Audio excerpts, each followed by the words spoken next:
இந்த ஆரி ஒர்க் ஃப்ரேம்ல எப்படிமா நாடா சுத்துறது கொஞ்சம் சொல்லி தரீங்களா? ரொம்ப ஈஸி. இந்த சொல்லி தரேன். இந்த ஃப்ரேம் நட்டு இருக்கிற ஃப்ரேம் அவுத்து கீழே வச்சிடணும். இப்போ இந்த ஃப்ரேமை மட்டும் எடுத்துக்கணும். எடுத்துட்டு இப்படி வச்சுட்டு இந்த 3 மீட்டர் நாடா கட் பண்ணி வச்சிருக்கேன். இந்த நாடாவையும் எடுத்துக்கணும். இதுக்கு தேவையான கம் இருக்கு. கம் எடுத்துக்கிறேன். இப்போ நான் சொல்றேன். இதை பிடிச்சிக்கோ நிக்கி. இந்த பாரு. இப்போ இந்த கம்மா இப்படியே அப்ளை பண்ணிக்க. பத்தியா? இப்படி அப்ளை பண்ணிட்டு ஃபஸ்ட்டு ஸ்டார்டிங்கில் இப்படி வச்சுக்கணும். இதை பற்றியா? இப்போ இதை அப்படியே தூக்கிட்டு உள்ளே இப்படி திருப்பணும். ஒன்று முடிய ஒன்று சுற்றணும். ஒன்று முடிய ஒன்று சுற்றினா தான் கரெக்டாக வரும். ஒவ்வொருத்தவங்க என்ன பண்ணிடுறாங்க, ரொம்ப நெருக்கமாக சுற்றிடுறாங்க. அப்போ ஃப்ரேம் நட்டு டைட் ஆகாது. ஒன்று முடிய ஒன்று சுற்றினா தான் நட்டு கரெக்டாக வரும்.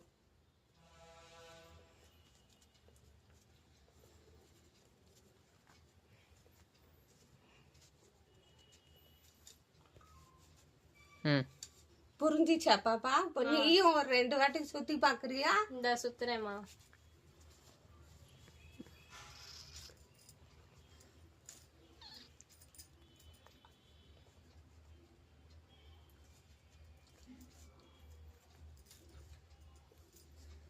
ரொம்ப ஈஸியா இருக்குமா சுத்துறது?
பாருங்க, எண்டிங் வரப்ப கரெக்டாக இப்படியே எடுத்துகிட்டு நம்ம ஏற்றமே சுற்றிருக்கோம்ல, இந்த மாதிரியே நம்ம க்ராஸ் பண்ணிவிட்டு திரும்ப இப்படி எடுத்துட்டு இந்த தாண்டை நம்ம கட் பண்ணி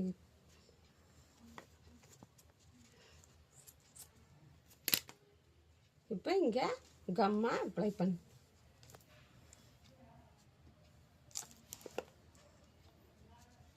இப்படி வச்சு அட்டாச் பண்ணு. அவ்வளோதான். இப்போ இந்த ஃப்ரேமில் கம்மு எல்லா பக்கமும் நல்லா ஒட்டிட்டு இருக்கிறதுக்கு கீழே இப்படி வச்சு நல்லா தேய்ச்சிங்கன்னா அங்கங்கே நாடா லூஸாக இருக்கிறது பூரா டைட் ஆகிடும். இப்போ நம்ம தூக்கி ஃப்ரேமில் மாட்டிடலாம்.